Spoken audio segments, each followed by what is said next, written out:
మీ ఇంటికి మంచి జరిగి ఉంటే మీ బిడ్డకు సైనికులుగా మీరే నిలబడి అని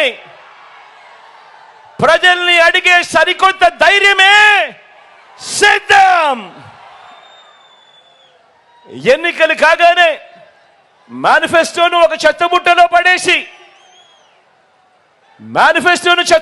పడేసి గతంలో చూసిన చంద్రబాబు సంస్కృతిని సమాధి కట్టి మేనిఫెస్టోను ఒక బైబిల్గా, ఒక ఖురాన్గా, ఒక భగవద్గీతగా భావిస్తూ ఏదైతే మేనిఫెస్టోలో చెప్పామో అందులో 99% వాగ్దానాల్ని నెరవేర్చి ఇంటింటికి మళ్ళీ ఆ మేనిఫెస్టోను పంపి ఎన్నికల వాగ్దానాల అమలు మీద సమాజం మొత్తానికి అందించిన చైతన్యం పేరే సిద్ధం.